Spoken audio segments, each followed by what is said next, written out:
मेरा नाम प्रगति है। सबसे पहले तो मैं अपने बारे में बता दूं, और मैं आपकी पॉलिटी की क्लास लूंगी, ठीक है।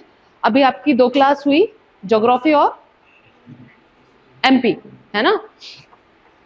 एमपी और ज्योग्राफी में सर ने बताया ही होगा, है ना, कि पेपर कौन सा है, किस वाले सेगमेंट में आता है। बेसिक अंडरस्टैंडिंग आपको हो गई होगी, है ना। प्री मेंस इंटरव्यू 3 चरण, ये तो आपको बेसिक मालूम ही है। प्री में तो 10 यूनिट्स हैं जो कि सब्जेक्ट वाइज डिवाइडेड हैं, ये बेसिक जानकारी भी आपको होगी। इसके बाद मेंस का जो सिनेरियो है वो आपके जो पेपर्स में डिवाइड है 6 पेपर में, तो वो भी आपको क्लियर हो गया होगा, है ना। पेपर 1, 2, 3, 4, 5, 6, 5 और 6 की कहानी तो निबंध और हिंदी की है। मेन जीएस आपका 1 से लेके 4 तक है। इसमें इसको मैं हटा दूं, है ना, इसकी जरूरत तो खत्म हो गई है। सिलेबस आप सबके पास है? सिलेबस सबके पास है? जिनके पास है खोल लीजिए, नहीं है तो मैं इसमें निकाल देती हूँ। बेसिकली पॉलिटी अपन पहले थोड़ा सा इंट्रोडक्शन टाइप का कर लेते हैं, है ना। सीधा कॉन्सेप्ट पे कूद जाने से क्या होता है कि पहले बेसिक अंडरस्टैंडिंग तो हो। हम तैरना शुरू कर रहे हैं, पहले स्विमिंग पूल की जानकारी तो हो कि कितना पानी गर्म है, कितना ठंडा है, कितनी गहराई तक कूदना है, थोड़ी सी जानकारी होना जरूरी है। फिर हम टॉपिक पे आते हैं ना। सबसे पहली चीज तो ये आती है कि प्री क्या तो आपका अलग ही सिनेरियो है। मेंस की जब अपन बात करते हैं तो 4 आपके जीएस के जो पेपर हैं, पेपर 1 की बात करें तो पार्ट 1 पार्ट 2 है, तो वो आपको ज्योग्राफी में सर ने बताया होगा, है ना। अभी अपना जो पॉलिटी है ये किस पेपर का हिस्सा है? पेपर 2। तो पेपर 2 के आपके 2 पार्ट्स हैं। अभी आपका न्यू सिलेबस चेंज हुआ है 2024 का ही, थोड़े थोड़े से चेंजेस किए हैं, कंप्लीट चेंजेस तो नहीं है, बट हाँ अप्रोच का फर्क आ जाता है इससे, ये समझना जरूरी रहता है। सेकेंड पेपर की बात करें तो उसका जो पार्ट 1 है वो पॉलिटी है, और जो पार्ट 2 है वो क्या है आपका? सोशलॉजी है, ठीक है, समाजशास्त्र है।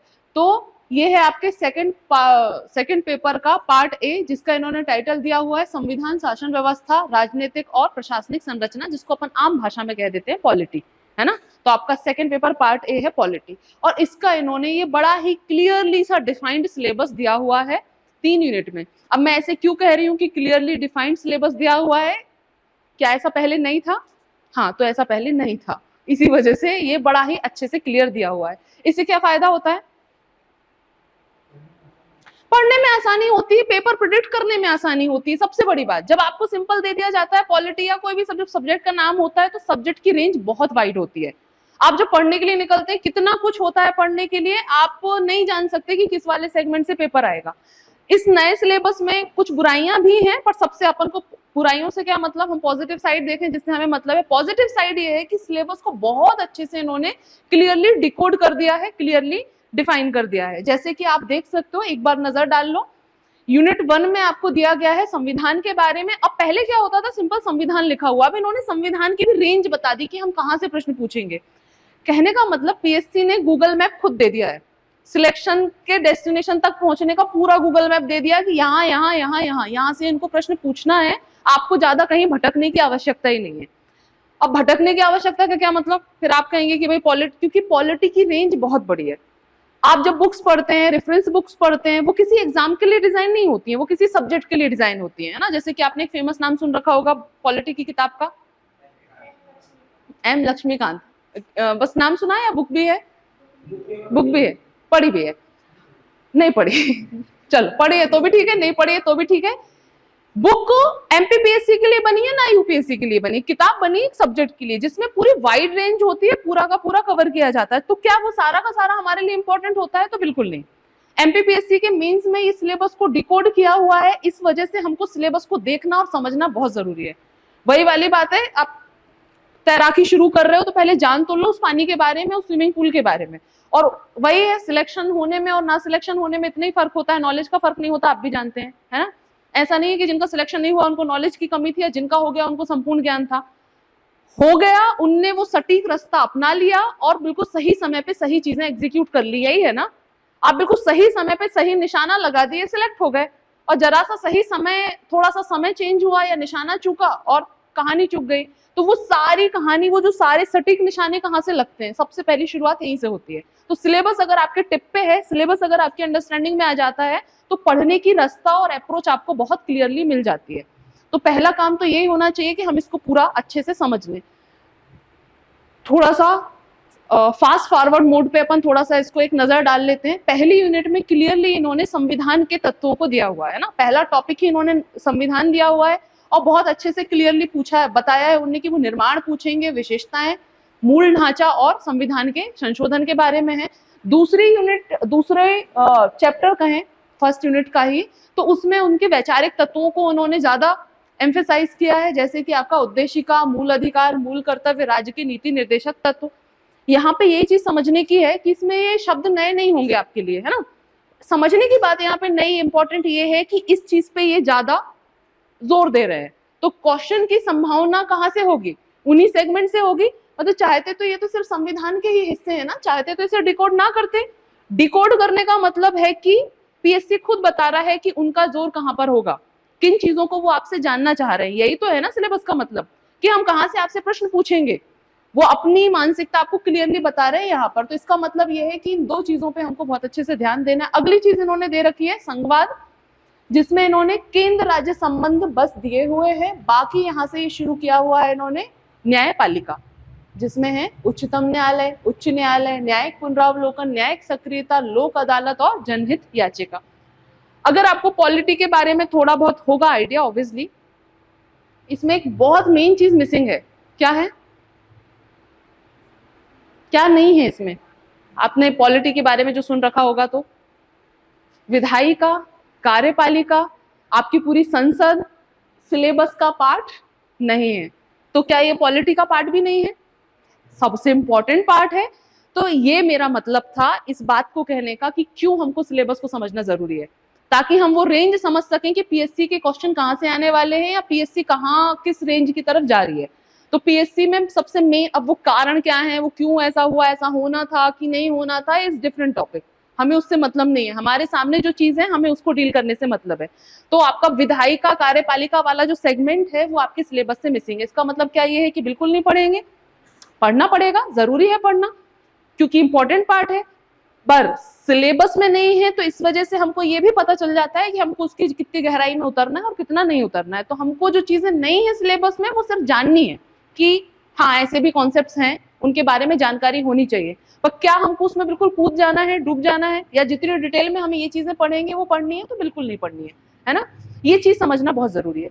सेकेंड यूनिट इन्होंने बिल्कुल क्लियरली दे रखी है। एक यूनिट दी हुई है इन्होंने आयोग के बारे में और दूसरी यूनिट दी हुई है पॉलिटी का अप्लाइड पोर्शन, कि भाई भारत की जो राजनीति है उसमें धर्म का, जाति का, नजातीयता, भाषा, लिंग, भूमिका का क्या प्रभाव पड़ता है, क्या भूमिका है। भारत की जो राजनीति है उसमें राजनीतिक दल का क्या कॉन्सेप्ट है, मतदान व्यवहार का क्या कॉन्सेप्ट है, जो बिल्कुल ही अपन न्यूज़पेपर में रोजमर्रा की जिंदगी में देखते सुनते हैं चीजें, जो पॉलिटी को प्रभावित करती हैं, राजनीति को प्रभावित करती हैं। ये उसमें वो वाले मुद्दे दिए हुए हैं। सिविल सोसाइटी, जन आंदोलन, राष्ट्रीय अखंडता, सुरक्षा से संबंधित मुद्दे। समझ पा रहे हैं ना? थोड़ा इंटरेक्टिव रहिए ना, ऐसा लग रहा है रोबोट्स को पढ़ा रही हूँ। Behave like humans. ह्यूमन की खासियत क्या होती है?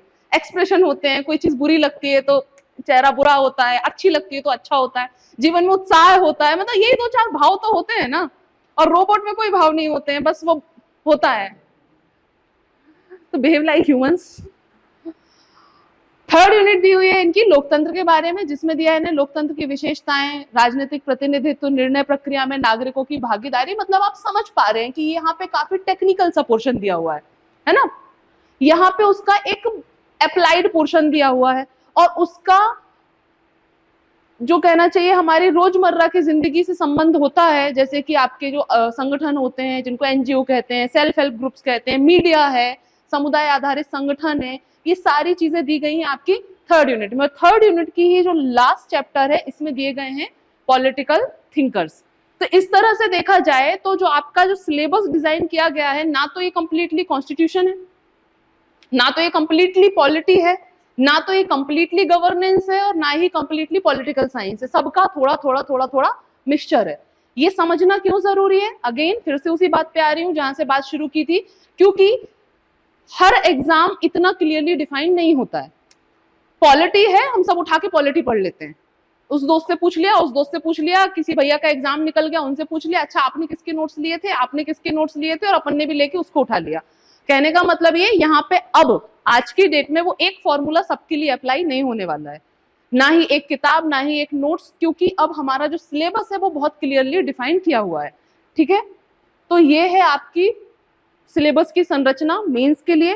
प्री के लिए थोड़ा सा इन्होंने अलग दिया हुआ है, क्योंकि प्री कंप्लीटली फैक्चुअल होता है। जो चीजें आपके मेंस के सिलेबस में मिसिंग हैं वो आपके प्री के सिलेबस में बड़े ही क्लियरली दी गई है। जैसे कि अगर आप प्री के सिलेबस पे नजर डालेंगे तो पहला ही टॉपिक क्या है, संविधान सभा। दूसरा टॉपिक है आपका संघीय कार्यपालिका, राष्ट्रपति, संसद। वो जो चीजें मेंस में मिसिंग हैं वो आपके प्री में दी हुई है, तो आपको प्री के लिए तो पढ़नी ही पड़ेंगी। बट बात यहाँ क्या आ जाती है, आपकी अप्रोच की डिफरेंस की।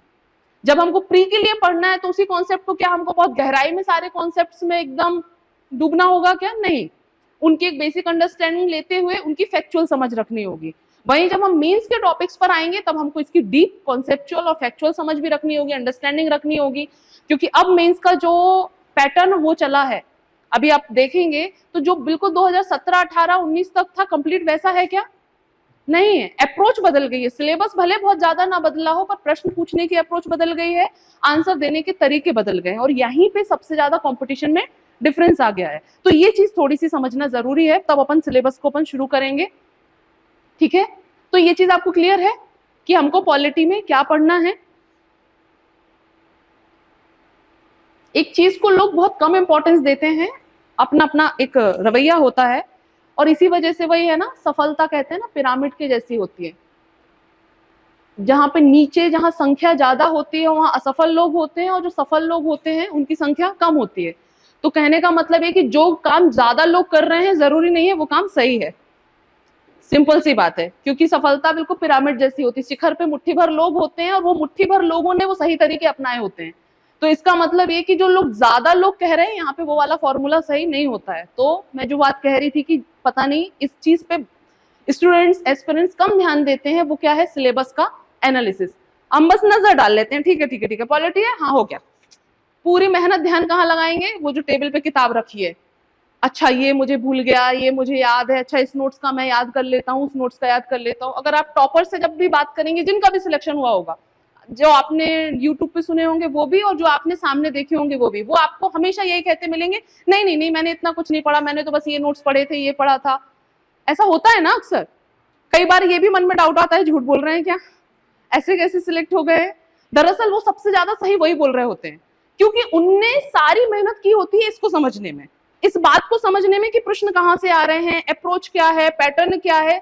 वो ज्यादा घंटे उनने लगाए होते हैं अपनी धार मजबूत करने में। वो अब्राहम लिंकन का कोट है ना कि अगर मुझे एक पेड़ काटने के लिए समय मिलेगा तो उसका 90% टाइम तो मैं धार को पैनी करने में लगाऊंगा, फिर पेड़ काटूंगा। मतलब जो बेसिक प्रिपरेशन है अभी धार का, मतलब अगर अपन इसकी बारे में बात करें पीएससी में, तो वो क्या है, इस रोड मैप को समझने में। क्योंकि आप पॉलिटी के बहुत बड़े विद्वान और ज्ञानी बन गए और पीएससी की सिलेबस की अप्रोच के हिसाब से हमारी चीजें मिस हो गई, खेल खत्म। तो इस वजह से इस पे हमें ध्यान देना चाहिए। ये चीज आपको क्लियर है। 3 यूनिट है, फिर बात आती है कि बाकी 2 यूनिट का क्या, तो वो एमपी की है। 3 यूनिट में दिया हुआ है भारत की पॉलिटी के बारे में, भारतीय राज्य व्यवस्था के बारे में, और लास्ट के जो 2 यूनिट है वो कंप्लीटली दी गई हैं एमपी की पॉलिटी के बारे में, तो वो आप एमपी में पढ़ेंगे। यहां तक क्लियर है? आगे बढ़े। अभी बिल्कुल बहुत ही बेसिक अंडरस्टैंडिंग से अपन चल रहे हैं ना। यहाँ पे अभी फिलहाल मेरा purpose as a first class ये नहीं है कि हम किसी सीधा टॉपिक पर कूद जाएं। हमारा पर्पस ये है कि बिल्कुल हम जीरो से शुरू करें। जिसकी अंडरस्टैंडिंग अच्छी बात है, पर जिसकी बिल्कुल भी नहीं है वो भी उस लेवल पर आए, जीरो से लेके शुरू करके। इसलिए हो सकता है कुछ चीजें आपकी अंडरस्टैंडिंग का पार्ट पहले से हो, और हो सकता है किसी के अंडरस्टैंडिंग का पार्ट ना हो, पर अपन सब कुछ लेते हुए चलते हैं। बिल्कुल जीरो से शुरुआत कर रहे हैं इसलिए सिलेबस से। ये कुछ मूलभूत अवधारणाएं हैं जिनके बारे में आप परिचित हैं, बस थोड़ा थोड़ा सा उसको धार दे लेते हैं एक तरह से कहें तो। पॉलिटी में 2-3 चीजें हमको सुनने के लिए मिलती हैं। बार बार कहते हैं, कोई कह देता है कॉन्स्टी का पेपर है, कोई कह देता है पॉलिटी, कोई कह देता है पॉलिटिकल साइंस। जरा जरा से डिफरेंस है जिनके बारे में हमको क्लैरिटी होनी चाहिए, है ना। जैसे कि सबसे पहली चीज तो यही आती है कि पॉलिटिकल साइंस एक शब्द हो जाता, अभी हम जो बार बार बात कर रहे हैं, पहली चीज किसकी कर रहे हैं, पॉलिटी। दूसरी चीज आ जाती है हमारी जो हम रोज सुनते हैं, पॉलिटिक्स। अगली चीज जो कंफ्यूजिंग टर्म होती है वो होती है पॉलिटिकल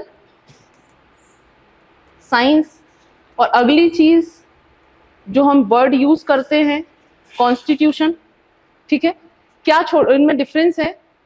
ये बहुत बच्चों वाली बात है, आई नो, बट ये वो क्लैरिटी वाली बात है कि थॉट्स की क्लैरिटी है या नहीं। फील तो सब कुछ होता है, हाँ, पॉलिटी वो है, पॉलिटिकल साइंस वो है, पर जब शब्द देने की बारी आती है तो हम शब्द नहीं दे पाते हैं ना, रोहित शर्मा बन जाते हैं, वो चलता है कि वो है, फील हो गया, शब्द नहीं दे पा रहे हैं। एनीबडी?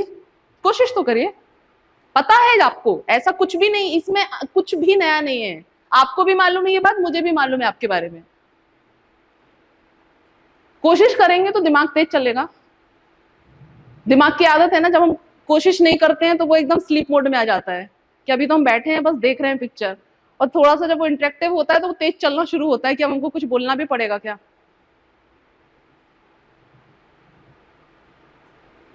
क्या डिफरेंस इन सब में? सब सेम है? ऑब्वियसली नहीं है, आपको भी मालूम है, फिर क्या डिफरेंस है? कोई नहीं कोशिश करेगा। पॉलिटिक्स क्या है? अरे कुछ तो बोलिए। पॉलिटी का पार्ट है पॉलिटिक्स। फिर पॉलिटी क्या है? पॉलिटी राजनीति है। मैंने कहा ना, और पता है फील आप सबको हो रहा होगा, और जैसे मैं डिफरेंस बताऊंगी ना आपको लगेगा हाँ ये तो पता था, यही तो था। यहीं पे फंसते हैं पीएससी में, कठिन चीजें सबको आ जाती हैं, दिक्कत बनती है सबसे आसान वाली बात पे। वो आपको भी मालूम है प्री में क्या गलत करके आते हैं, तो सबसे आसान होता है, कठिन कठिन कॉन्सेप्ट बना लेते हैं, फिर वो आखिरी में यार ये एक नंबर से रह गया। और वो एक नंबर कौन सा होता है? कोई कठिन वाला होता है क्या? कभी नहीं होता। वो चीज होती है जो हमेशा से पता होती है। बेसिकली सबसे पहले बात आती है पॉलिटिकल साइंस की। पॉलिटिकल साइंस सामाजिक विज्ञान की एक शाखा के रूप में देख लो, एक राजनीति विज्ञान जिसको हिंदी में कहें तो। सामाजिक विज्ञान तो आपका पूरा है, आर्ट्स वाले हो अच्छे से पता है, कई सारी शाखाएं होती है, उसकी एक शाखा हो गई पॉलिटिकल साइंस। इसमें फिर हम क्या पढ़ते हैं? इसमें हम पढ़ते हैं कि वर्तमान में जो दुनिया भर में, विश्व भर में राजनीति चल रही है, राजनीतिक व्यवस्थाएं चल रही है, वो कहाँ से शुरू हुई और यहाँ तक कैसे डेवलप हुई, कौन कौन से दुनिया भर के विचार आए, नए नए विचारक आए, किसने क्या कंट्रीब्यूट किया, और जो वर्तमान में हम दुनिया में आसपास देख रहे हैं वो डेवलपमेंट कहाँ से हुआ विचार के तौर पे। तो वो सब अध्ययन किसमें किया जाता है? पॉलिटिकल साइंस में। तो क्या हमको एमपीपीएससी में पॉलिटिकल साइंस पढ़ना है?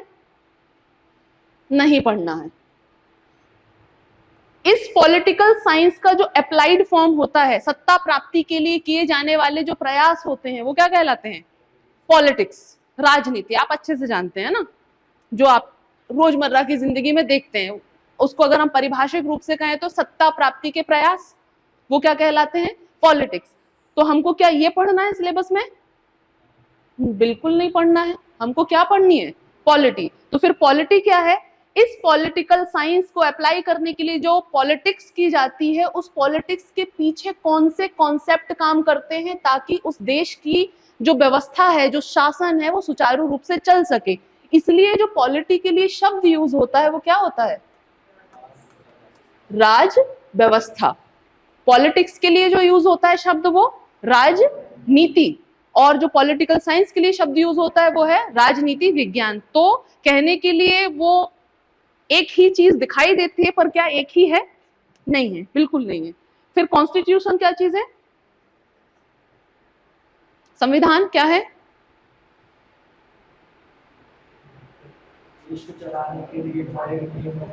हाँ, जरूरी नहीं है कि आप बहुत अच्छी भाषा में बताएं, जो व्यवहारिक समझ वाली बताएं। मैं ये नहीं पूछ रही कि आप बड़े अच्छे शब्दों में परिभाषिक रूप से बताएं, मैं बस एक बेसिक अंडरस्टैंडिंग में पूछ रही हूँ। बेसिकली इसी राज व्यवस्था के संचालन के लिए जो पूरे नियम कानूनों का जो संग्रह होता है, जो पूरा समुच्चय होता है, वो संहिता जिसको अपन कहते हैं, वो क्या कहलाती है? कॉन्स्टिट्यूशन। जिसके लिए हिंदी में शब्द प्रयोग क्या किया जाता है? संविधान। अगर आप इस शब्द का ही संधि विच्छेद करोगे तो सारे कॉन्सेप्ट निकल के यहीं से आ जाएंगे। संविधान का अगर हम संधि विच्छेद करेंगे तो क्या होगा? सम प्लस विधान, और विधान मतलब कानून, और सम मतलब एक जैसे। बिल्कुल बच्चों जैसे जब आप तोड़ो ना, सीख जाते हो ना चीजों को, सारी चीज वहीं क्लियर हो जाती है। अगर परिभाषा भी देना है ना किसी चीज की, तो बस हिंदी में बच्चों जैसे उसको तोड़ दो। आइंस्टीन का कोट है, आपने सुना होगा डेफिनेटली, मैं बस याद दिला देती हूँ। मैं अगर किसी बात को, किसी भी कॉन्सेप्ट को, दुनिया के क्वांटम फिजिक्स के भी किसी टॉपिक को अगर एक 5 साल के बच्चे को नहीं समझा सकता हूं, इसका मतलब है कि वो टॉपिक मुझे समझ में नहीं आया है। ये आइंस्टीन का कोट है। उनका मानना ये था, उनका कहना ये था कि अगर कोई बड़े से बड़ा क्वांटम फिजिक्स का भी टॉपिक है, चाहे वो कितना भी गूढ़ हो, अगर आपको वो समझ में आ गया है तो आप 5 साल के बच्चे को भी आसान भाषा में समझा सकते हो। और अगर आप 5 साल के बच्चे को नहीं समझा पा रहे हो, इसका मतलब है कि वो आपके समझ में नहीं आया है।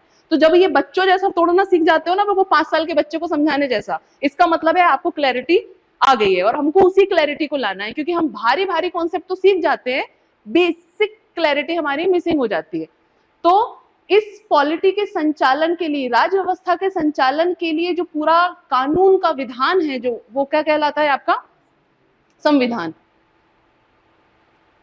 ये अगली स्लाइड में इसी राज्य व्यवस्था को और अच्छे से डिस्क्राइब करने के लिए है कि बेसिकली राज्य क्या है और व्यवस्था क्या है ना। बहुत छोटी छोटी चीजें हैं, बट यहाँ पे फिर अगेन मिसिंग हो जाती है। राज्य का मतलब क्या होता है? राज्य का मतलब पॉलिटी की भाषा में राज्य का मतलब, किसको राज्य कहें? जैसे यहाँ तो अपन ने समझ लिया कि हाँ ठीक है, आपने कह दिया कि पॉलिटी मतलब राज्य व्यवस्था, समझ फील तो आ ही रहा है। राज्य व्यवस्था मतलब क्या? कोई शासन व्यवस्था टाइप होगा। बट अगर हम उसमें जाएं तो क्या है इसका मतलब? राज्य व्यवस्था मतलब क्या? किसी राज्य की व्यवस्था है। सिंपल सी बात है, 2 शब्दों से टूटकर बना है, राज्य से और व्यवस्था से। तो राज्य मतलब क्या है? इस शब्द में राज्य का क्या मतलब है? हाँ, कुछ भी बोलो, तो कुछ तो बोलो जो मन में आ रहा है। गलत बोलोगे और क्या बोलोगे? सही होगा या गलत होगा, तीसरी संभावना तो बचती नहीं है, गलत ही बोल दो। देश का एक हिस्सा मतलब आप कह रहे हैं कोई कंट्री है और उसका एक कोई पार्ट है, वो कहलाएगा राज्य। ये आप, और ये पूरा भाग कहलाएगा देश। ऐसा कुछ समझ सकते हैं ना, अगर उसको रीजनिंग वाले डायग्राम में बनाए तो। देश और उसके अंदर राज्य। और कोई?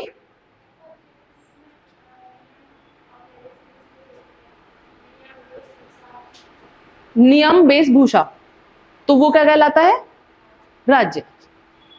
अब थोड़ा सा मिक्स कर गई, राज्य और राष्ट्र आपका थोड़ा कंफ्यूज हो गया है ना। आप आर्ट्स पढ़े हो? आर्ट्स से हो?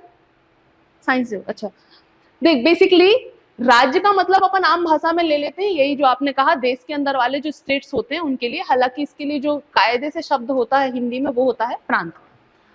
हम आम भाषा में स्टेट वर्ड यूज कर देते हैं, राज्य वर्ड यूज कर देते हैं। पर पॉलिटिकल साइंस की भाषा में कहा जाए ना, तो जिसको हम देश कहते हैं ना, जो पूरी पॉलिटिकल इकाई होती है, उसे ही क्या कहा जाता है?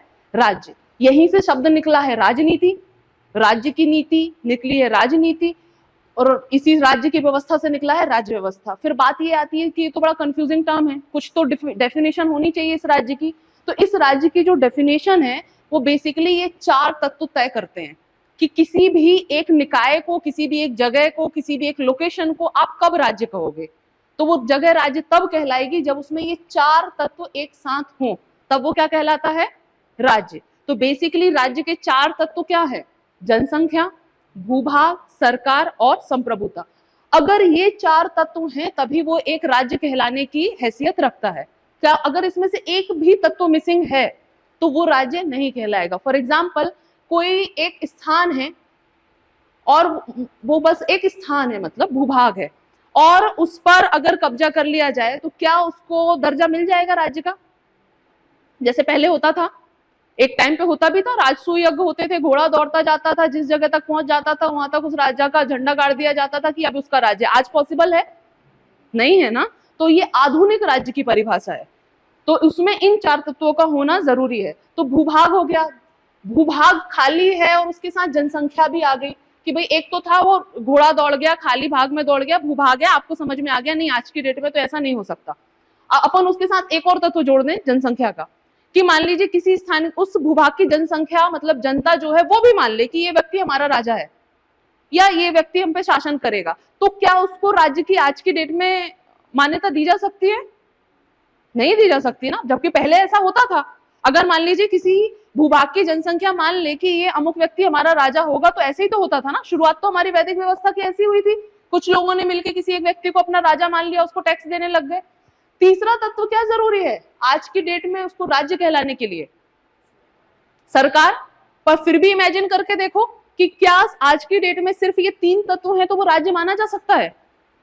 कि ठीक है भूभाग भी है, जनसंख्या ने भी मान लिया ये हमारा राजा है और उस राजा ने भी अपनी सरकार चलाना शुरू कर दिया, और ऐसा कोई रैंडम किसी जगह पे हो जाए तो क्या उसको मान्यता मिल जाएगी? ऐसा हुआ भी था बीच में, कोई आए थे ना, कोई बाबा थे अमेरिका के पास, उन्होंने जो कैरेबियन कंट्रीज हैं वहां पे उन्होंने एक जिस लैंड पे उनके अनुयायी रहते थे उसको देश घोषित कर दिया था, कुछ साल पहले की न्यूज है। क्या नाम था? नित्यानंद? अरे ओशो नहीं, ओशो तो अलग कहानी है, ओशो तो एक विचार है, एक धर्म गुरु टाइप है, नित्यानंद कुछ नाम है। ये कैरेबियन कंट्रीज में गए और उन्होंने उस इलाके को घोषित कर दिया था कि अब हम यहाँ के राजा हैं, क्योंकि वही वाली बात है, वहां पे ये 3 तत्व मिल गए थे, पर चौथा तत्व कौन सा नहीं था? संप्रभुता। कहने का मतलब ये राज्य की बॉडी है और ये उसकी आत्मा, आत्मा नहीं है तो शरीर तो मरा हुआ है। तो आज की डेट में अगर कोई कह दे कि हाँ ये भूभाग मेरा, ये जनसंख्या मुझे मानती, मैं यहाँ की सरकार हूँ, वो राज्य माना जाएगा? बिल्कुल नहीं माना जाएगा। उस राज्य में अथॉरिटी भी तो होनी चाहिए। वही अथॉरिटी क्या कहलाती है? संप्रभुता। संप्रभुता जिसको इंग्लिश में कहते हैं हम सॉवरेनिटी। क्या मतलब होता है इसका, संप्रभुता का? क्या फील आप समझ पा रहे हैं संप्रभुता से? फील के लेवल पे पूछ रही हूँ, टेक्निकल नहीं पूछ रही। क्या मतलब होता होगा संप्रभुता का?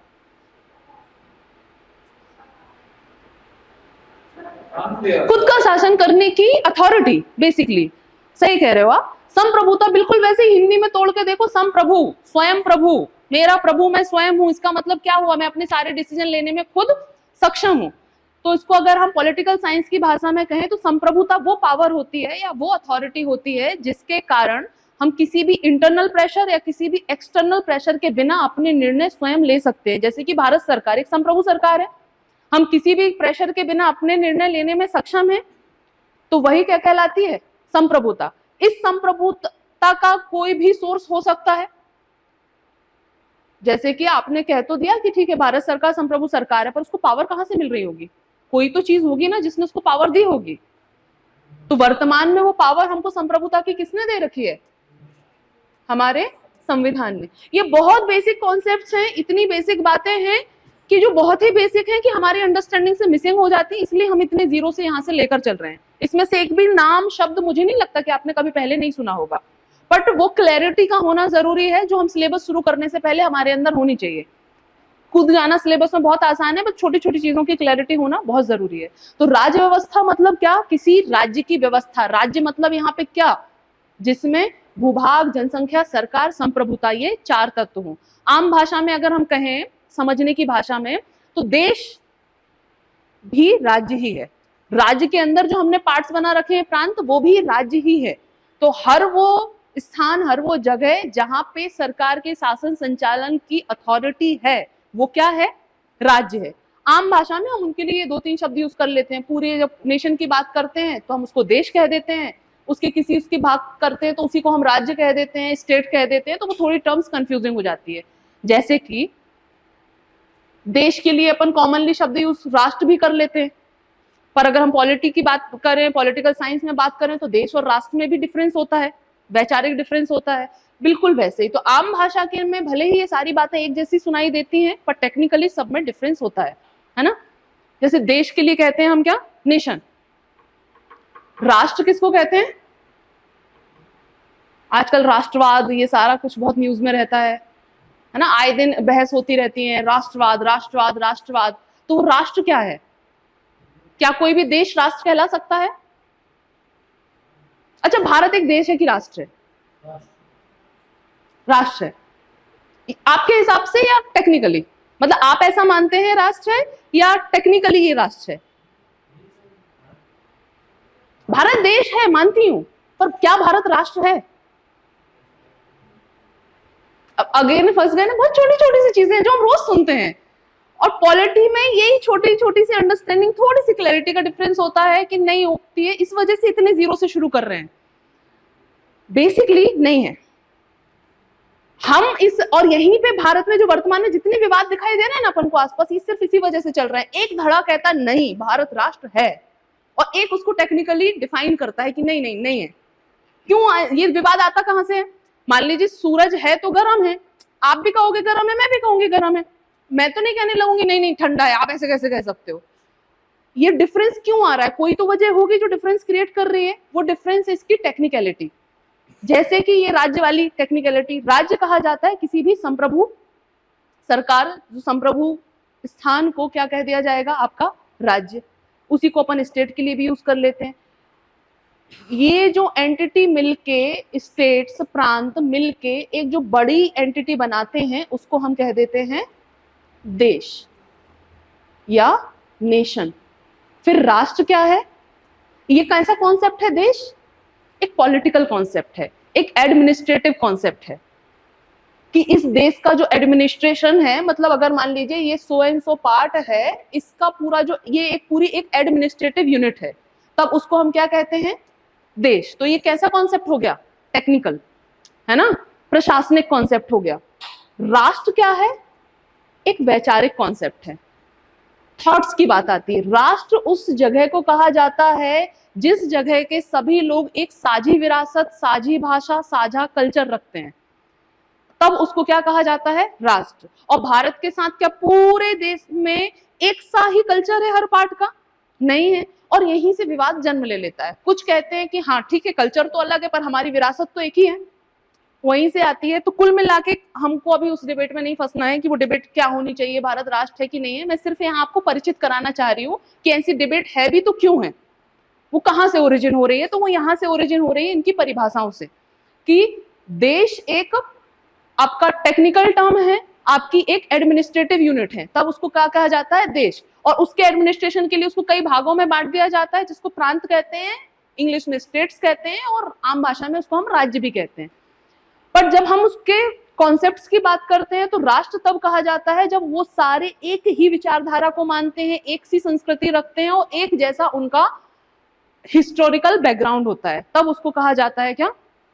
राष्ट्र। और भारत में ये विवाद होने की वजह ये है क्योंकि आपका जो साउथ का कल्चर है वो द्रविड़ कल्चर से मतलब द्रविड़ से अपनी विरासत को जोड़ता है। नॉर्थ का जो कल्चर है उसमें वो ये मानते हैं कि भाई ये तो आर्य हैं, भारत से बाहर से आए हैं। वहीं जो नॉर्थ इंडिया के लोग हैं वो क्या मानते हैं? नहीं, हम कहीं बाहर से नहीं आए हैं, हम तो यहाँ के ओरिजिनल निवासी। इस वजह से ये कॉन्सेप्ट निकल के आ जाते हैं। अब वो सही है गलत है अभी फिलहाल अपना मुद्दा नहीं है। फिलहाल अपना मुद्दा ये डिस्कस करना है कि ये छोटे छोटे से कॉन्सेप्ट्स हैं, अवधारणाएं हैं, जिसमें हमें क्लैरिटी होनी चाहिए। तो यहाँ तक जो हमने डिस्कस किया वो क्लियर है? अभी तक अपन ने जितनी बातें की, कोई डाउट इसमें? आगे बढ़े। राष्ट्रवाद जो इस विचारधारा को बढ़ावा देगा वो क्या कहलाएगा? राष्ट्रवाद। जैसे कि वर्तमान में अगर पॉलिटिकल पार्टीज का नाम लिए बिना आपको पता है कौन क्या कहता है, कौन क्या नहीं कहता है। तो जब राष्ट्रवादी जो लोग होंगे वो इसी बात पे अड़े रहेंगे कि भारत क्या है? राष्ट्र है, क्योंकि हमारी साझी विरासत है, हड़प्पा सभ्यता, वैदिक सभ्यता, वहां से हम पूरा कल्चर लेकर आ रहे हैं। जो उस बात को प्रूफ करेंगे वो सब क्या कहलाएंगे? राष्ट्रवादी। ठीक है। देखो, एक होता है अप्लाइड फॉर्म। अप्लाइड फॉर्म में कई सारे विवाद विचार आ जाते हैं, क्योंकि आपका विचार कुछ और हो सकता है, जरूरी नहीं आप मेरी बात से सहमत हो, बिल्कुल हो सकता है, सबको अधिकार है। वो एक वैचारिक बात होती है अप्लाइड। और एक होती है टेक्निकल बात। टेक्निकल बातों में जहां डिफरेंस होते हैं वहीं से वैचारिक डिफरेंस निकल के आ जाते हैं। तो वैचारिक रूप से क्या सही है क्या गलत है वो एक बिल्कुल कंप्लीटली ओपिनियन बेस्ड मुद्दा है। अपन को किस चीज, कौन से वाले पार्ट से मतलब है? उसके टेक्निकल पार्ट से, कि भाई हम बता सकें कि ये डिफरेंस आ कहां से रहा है। तो वाद का मतलब होता है कोई भी विचारधारा। तो अगर हम राष्ट्रवाद कहेंगे तो ऐसी विचारधारा जो राष्ट्र के कॉन्सेप्ट पर बल देती है वो क्या हो जाएगी? राष्ट्रवाद। अब राष्ट्र के कॉन्सेप्ट पर बल देगी मतलब वो कैसी होगी? वो मानेगी कि भाई जहां हम रह रहे हैं वो एक राष्ट्र है। तो राष्ट्रवादी अगर होंगे भारत में तो वो क्या मानेंगे कि जो पूरा भारत है वो एक राष्ट्र है, जहां से निकल के आता है अखंड भारत का कॉन्सेप्ट, जो कि भौगोलिक रूप से एक पूरा जो क्षेत्र है उसको घोषित किया जाता है कि ये पूरा एक राष्ट्र है, क्योंकि हम पूरी एक साझी विरासत को जी रहे हैं, हड़प्पा सभ्यता से लेके वैदिक काल से लेके। वहीं जो उसके विरोधी हैं वो क्या कहेंगे? फिर बात तो ये आ जाती है ना कि कह तो सही रहे हैं, सही कॉन्सेप्ट है, फिर विरोधियों के पास नया कॉन्सेप्ट कहां से आ जाता है? तो वो नया कॉन्सेप्ट वो डेफिनेशन से आ जाता है कि नहीं, साझी विरासत कैसे है, द्रविड़ की तो अलग विरासत है, नॉर्थ की तो अलग विरासत है, वो तो आ रहे हैं, वो तो बाहर से आए। तो ऐसे तमाम मुद्दे चलते रहते हैं। वो अपन धीरे धीरे जब आप पढ़ेंगे तो वो चीजों में क्लैरिटी आती जाएगी। हिस्ट्री में हिस्टोरिकल फैक्टर्स की क्लैरिटी आएगी, पॉलिटी में पॉलिटिकल फैक्टर्स की क्लैरिटी आएगी, और जब सब कुछ पढ़ लेंगे तो फाइनल वो आइडियोलॉजिकल वाली क्लैरिटी आ जाएगी, है ना। वो एक प्रोसेस का पार्ट है। पर फिलहाल अभी अपन फोकस करते हैं अपनी कहानी अपने सिलेबस पे, है ना। पॉलिटी के साथ यही प्रॉब्लम है, क्योंकि रोज में हम इतनी सारी चीजें सुनते हैं तो दिमाग वहां तक पहुंच जाता है, फिर हमको बार बार खुद को याद दिलाना होगा। जैसे गूगल मैप पे होता है ना हम देखते जाते हैं, देखते जाते हैं, देखते जाते हैं, फिर बार बार उसको रीसेंटर करना होता है, बीच में जाके अपन भूल जाते हैं कहाँ जा रहे थे, फिर उसको रीसेंटर करना होता है। तो यहाँ पे रीसेंटर की बटन क्या है? सिलेबस। वो सिलेबस को जैसे याद करोगे तुम्हारा वो गूगल में फिर से रीसेंटर हो जाएगा। ठीक है, चलिए आगे बढ़ते हैं। फिर बात आती है व्यवस्था की। तो व्यवस्था का मतलब क्या? उस राज्य के, उस देश के शासन संचालन के लिए जो टेक्निक्स अपनाई जाएंगी, जो व्यवस्थाएं अपनाई जाएंगी, तो वो व्यवस्थाएं क्या होंगी या कैसी होंगी? मतलब जो प्रणाली अपनाई जाएगी, है ना। तो वो प्रणाली कैसी भी हो सकती है। भारत में संविधान है तो इसका मतलब ये है कि पूरी दुनिया में जहां भी पॉलिटी होगी, मतलब राजनीति का, देश का शासन व्यवस्था का संचालन होगा, तो क्या हर जगह संविधान के हिसाब से हो रहा होगा? नहीं, क्योंकि अभी हम जो बात कर रहे हैं राज्य व्यवस्था की, ये हम ओवरऑल कॉन्सेप्ट की बात कर रहे हैं। अभी हम भारत की बात नहीं कर रहे, अभी हम भारतीय राज्य व्यवस्था की बात नहीं कर रहे हैं। अभी हमने सिर्फ एक कॉन्सेप्ट समझा है कि भाई राज्य का कॉन्सेप्ट क्या होता है, देश का कॉन्सेप्ट क्या होता है, राष्ट्र का कॉन्सेप्ट क्या होता है, राज्य व्यवस्था का कॉन्सेप्ट क्या होता है। अभी मैंने एक बार भी ये नहीं कहा कि भारतीय राज्य व्यवस्था, नक्शा भले भारत का है समझने के लिए, पर यहाँ हम भारतीय राज्य व्यवस्था नहीं बोला, यहाँ पे हम सिर्फ राज्य व्यवस्था, वो तो पूरी दुनिया में है। तो राज्य आप समझ गए क्या है, तो फिर व्यवस्था कैसी है या व्यवस्था क्या होगी? उस व्यवस्था के कई तरीके हो सकते हैं। जैसे कि आपने आम भाषा में 2-4 शब्द सुन रखे होंगे, राजतंत्र है, लोकतंत्र है ना, गणतंत्र है, संविधानवाद है, धर्मतंत्र है, ये सारे शब्द सुन रखे होंगे। ये शब्द क्या हैं? वही उसी राज्य की व्यवस्थाएं हैं, या जिसको अपन कहें शासन संचालन की प्रणालियां हैं। ये अलग अलग परिस्थितियों में, अलग अलग हिस्टोरिकल बैकग्राउंड के हिसाब से हर देश में अलग अलग हो सकती है ना। जैसे कि अगर किसी देश की शासन प्रणाली, शासन व्यवस्था संविधान के हिसाब से चलती है, तो वो क्या कहलाएगा? संविधानवाद। हो सकता है कुछ देश संविधान के हिसाब से ना चलते हो, तो वहां पे क्या कहलाएगा? गैर संविधानवाद। फिर बात ये आती है कि फिर संविधान से नहीं चलेंगे तो किससे चलेंगे? बहुत सारी कंट्रीज हैं जहां पर अभी भी आपके धर्म के विशेष ग्रंथ के हिसाब से शासन चलता है। इस्लामिक कंट्रीज हैं अब भी, तो वहां पे क्या संविधान है? नहीं है। तो वहां पे कौन सी व्यवस्था है? गैर संविधानवाद। पर भारत है, अमेरिका है, आपका ब्रिटेन है, दुनिया के तमाम देश हैं, मैक्सिमम देश हैं, किसके हिसाब से चलते हैं? संविधान। पर इसका मतलब ये तो नहीं ना कि दूसरी व्यवस्था नहीं हो सकती। तो बेसिकली ये जो पूरी चीजें हैं कि शासन संचालन की कोई भी प्रणालियां हो सकती है। भारत में संविधानवाद है। फिर अगर हम कहें जो शासन है उसकी वैधता, जो उसको अथॉरिटी मिली हुई है, उसका सोर्स क्या है, उसके हिसाब से भी अलग अलग प्रणालियां हो सकती हैं। कि फॉर एग्जाम्पल अगर मान लीजिए किसी देश का जो शासन व्यवस्था है, राज व्यवस्था है, वो जो उसको अथॉरिटी है, अगर वो धर्म से मिली हुई है, मान लीजिए कुछ देशों में शरीयत के हिसाब से कानून चलता है, तो वहां पे क्या होगा? धर्मतंत्र होगा। मान लीजिए जिन देशों में, मान लीजिए क्या मतलब है ही, जिन देशों में आपका जो शासन है वो जनता के अकॉर्डिंग चलता है, तब वो क्या होगा? लोकतंत्र होगा। अब जनता के अकॉर्डिंग चलने का मतलब ये नहीं होगा कि जनता डायरेक्ट करेगी, जनता किसके माध्यम से करेगी? संविधान। और संविधान बनाने वाली भले ही जो भी लोग थे चुन के हमने भेजा था। संविधान की शुरुआत ही कहां से होती है? हम भारत के लोग। तो ऑलरेडी हमने संविधान, हमने मतलब लोगों ने ऑलरेडी संविधान को पावर दे दी। अभी संविधान इसका संचालन करेगा। पर कायदे से देखा जाए तो लोकतंत्र का मतलब क्या है? लोक यानी जनता का तंत्र। कुछ जगह होंगी जहां पे जनता की नहीं, किसकी चलेगी? राजा की, तब वो क्या कहलाएगा? राजतंत्र। अब इसका मतलब ये बिल्कुल नहीं है जहां पे राजतंत्र है तो वहां पे लोकतंत्र नहीं हो सकता। मतलब कॉन्सेप्ट्स अलग अलग देशों में अलग अलग परिस्थितियों के हिसाब से चल रहे हैं। जैसे कि भारत में लोकतंत्र है और लोकतंत्र के साथ हमने क्या अपनाया हुआ है? हमारा भारत लोकतांत्रात्मक गणराज्य है।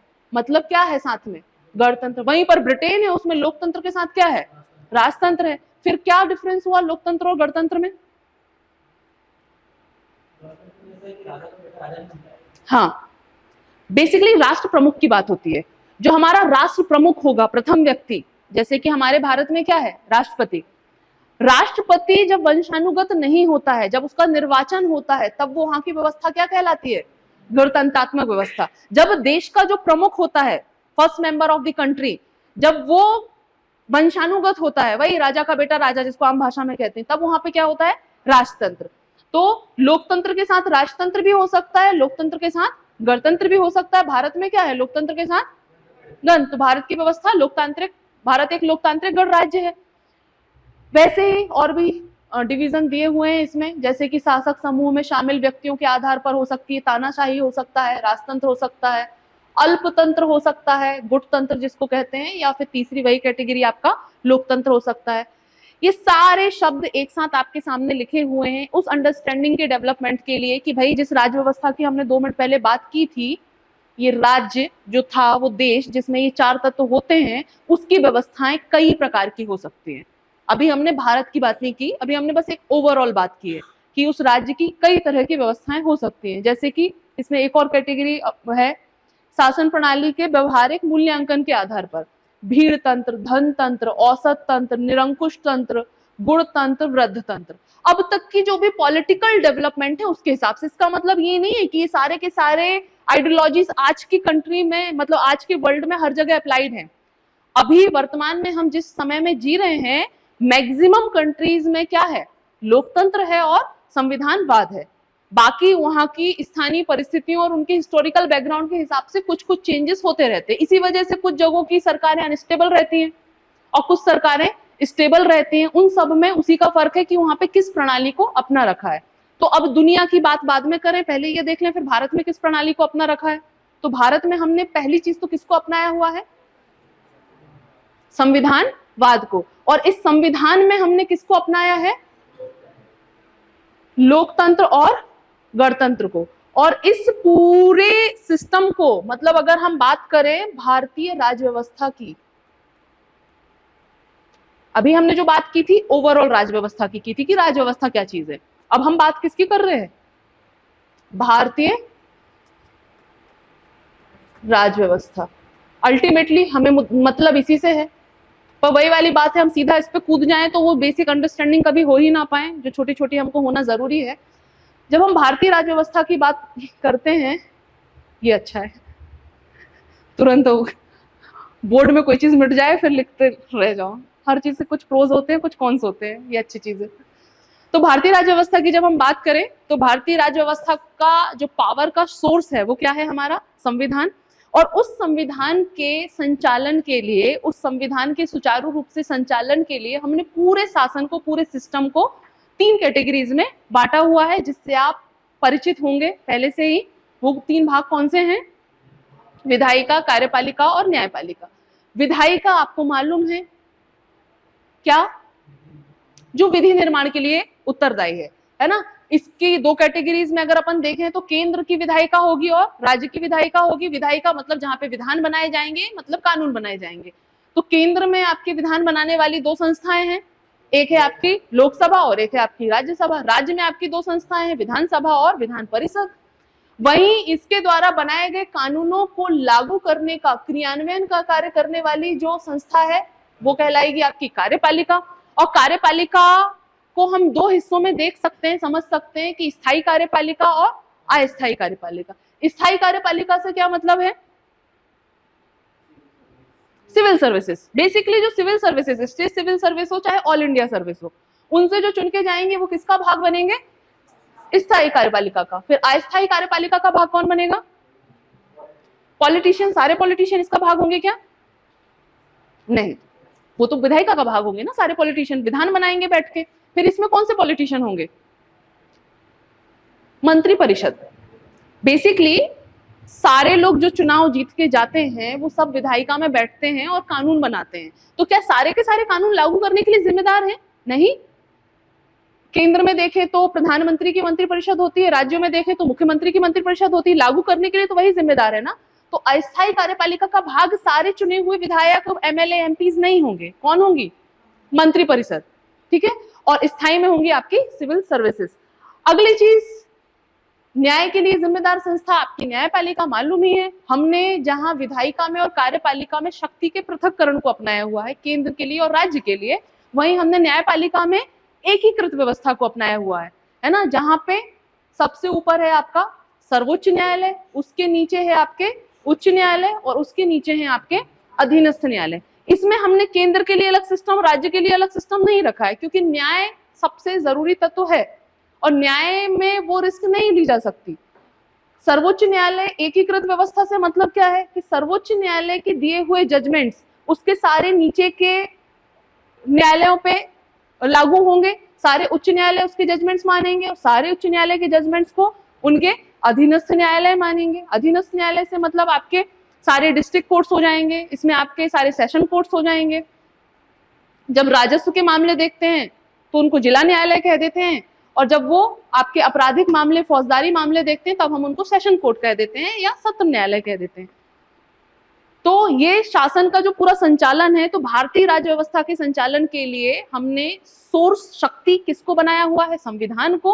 और उस संविधान को सुचारू रूप से संचालित करने के लिए हमने 3 डिवीजन कर रखे हैं, विधायिका, कार्यपालिका और न्यायपालिका। तो सिलेबस में हमको बेसिकली इस बार अब जो हटा दिया गया है मेजर पोर्शन, वो ये वाला है ना। अब आप समझ रहे हो कितना मेजर पोर्शन है अपने आप में, पर प्रीलिम्स का पार्ट तो ये है, पर मेंस में ये हटा दिया गया। मेंस में न्यायपालिका वाला पूरा पोर्शन दिया हुआ है, अभी अपन ने सिलेबस देखा था, और संविधान पे ज्यादा जोर दिया हुआ है। देखो यहां से ये न्यायपालिका वाला हिस्सा है और ये 2 पॉइंट किसके हैं? संविधान के हैं। और विधायिका और आपकी कार्यपालिका को कोई इंपॉर्टेंस नहीं दी गई है, सिर्फ उसके अप्लाइड पोर्शन को इंपॉर्टेंस दी गई है। वो क्या है? उनके बीच के संबंध, केंद्र राज्य संबंध। तो शायद उनकी मानसिकता ये रही होगी कि हम फैक्चुअल चीजें क्यों मेंस में पूछें, जो कि हम प्री में ऑलरेडी पूछ सकते हैं, उसके अप्लाइड पोर्शन को वो मेंस में इंपॉर्टेंस देना चाह रहे होंगे। शायद उनकी ये मानसिकता रही होगी, हम कमियां के लिए क्यों निकाले, उन्होंने जो किया है उसके पीछे कुछ वजह रही होगी। तो उसकी अपनी समझ के हिसाब से सबसे अच्छी वजह तो यही हो सकती है कि केंद्र राज्य संबंध को उन्होंने मेंस का पोर्शन बनाया हुआ है, वहीं उसके फैक्चुअल पार्ट को उन्होंने प्रीलिम्स का पोर्शन बनाया हुआ है। और अच्छी चीज है, केवल बुरा पार्ट नहीं देखना चाहिए, उसका अच्छा पार्ट देखना चाहिए। ठीक है,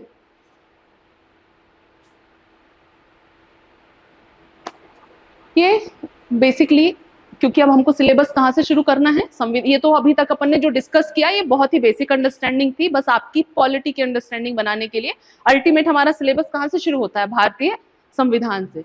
और उस भारतीय संविधान के लिए थोड़ा सा पहले संविधान के बारे में जरा सा सुन समझ लेते हैं, वो भी थोड़ी सी चीजें पता होनी चाहिए। ये तो खैर पढ़ी लिखी बातें हैं, आपको भी मालूम है। संविधान मतलब क्या? संविधान वही मूल सिद्धांतों का समुच्चय जिससे कोई राज्य या संगठन अभिशासित होते हैं। बेसिकली जो भी अपन ने थोड़ी देर पहले डिस्कस किया वही लिखा हुआ है।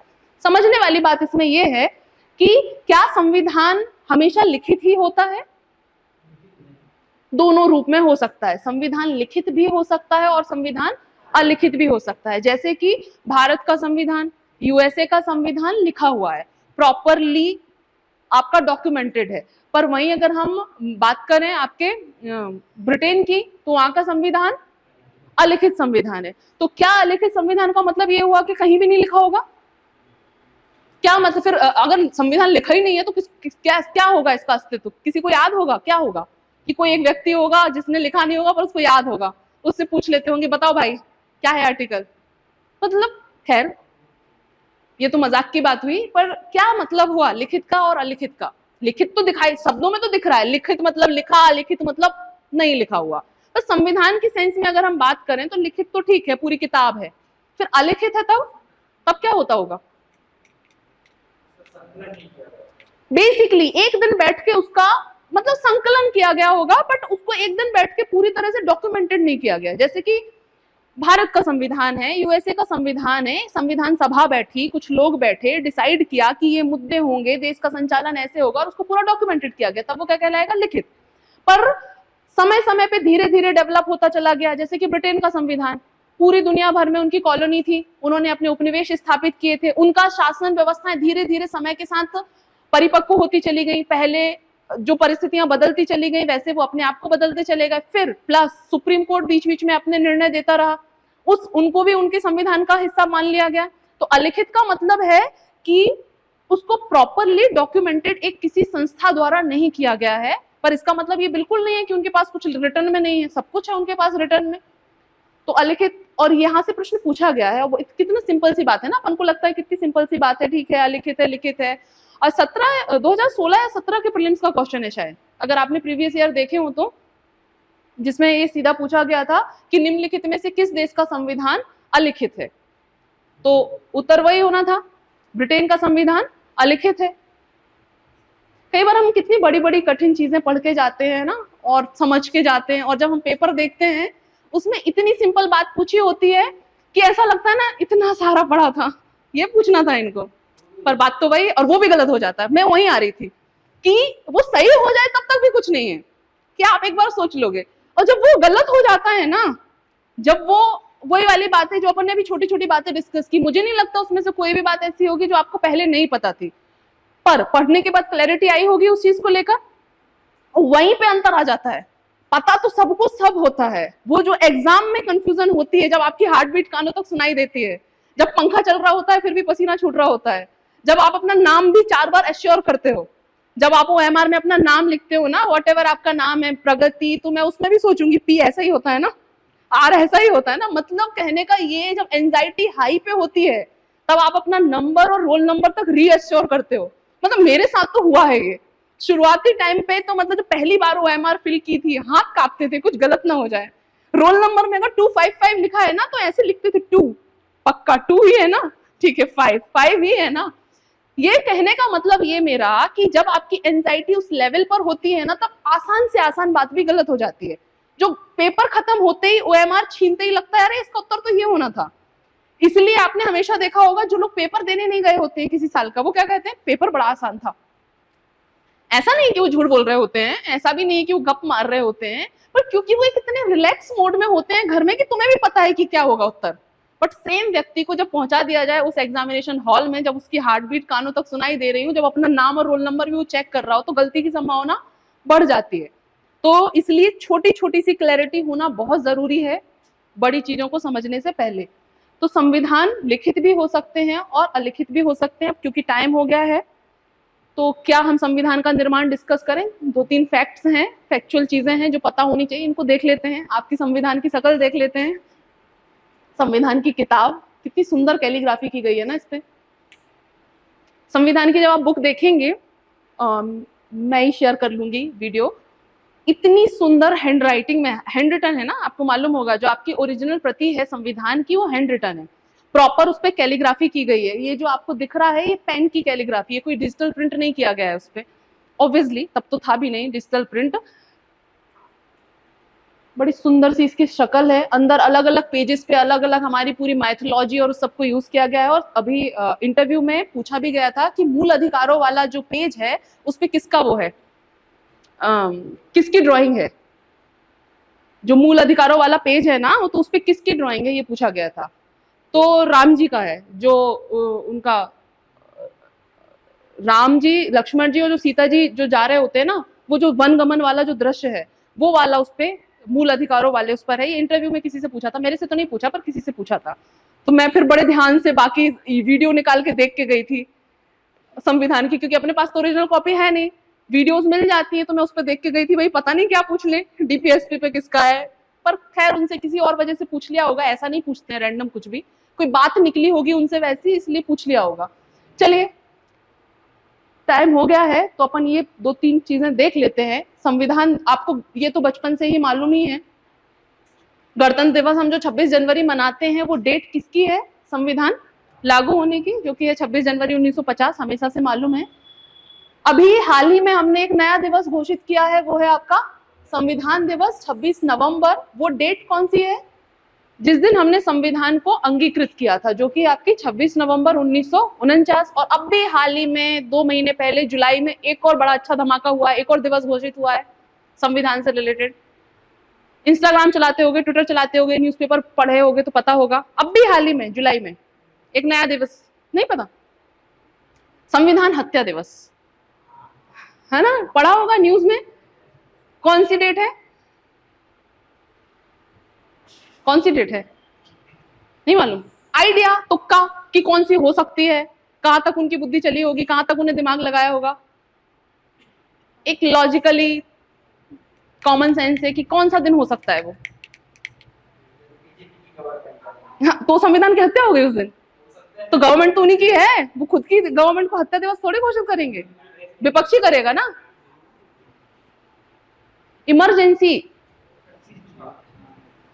25 जून 1975 इमरजेंसी घोषित हुई थी, जिसकी अभी तड़कती फड़कती मूवी आने वाली है, देखेंगे आप और हम सब मिलके कि क्या दिखाया है उसमें। तो जो आपातकाल भारत में इमरजेंसी लागू हुई थी वो हुई थी 25 जून 1975 को। ये उसी दिन की न्यूज़पेपर की क्लिपिंग है जब इमरजेंसी इंपोज हुई थी। तो उसी 25 जून को घोषित किया है क्या, संविधान हत्या दिवस। और ये अभी का है, ये अमित शाह जी का ट्विटर का वो है, ट्वीट है कुछ 4-5 जुलाई के आसपास का। बढ़िया, भारत के राजपत्र में घोषित कर दिया गया है 25 जून संविधान हत्या दिवस। ठीक है, ये तो चलिए ऐसी रैंडम उसकी बात थी। कल हम इसके आगे से देखेंगे प्रॉपर। अब बात करेंगे हम कहां से, शुरुआत, फर्स्ट थिंग फर्स्ट, संविधान का निर्माण।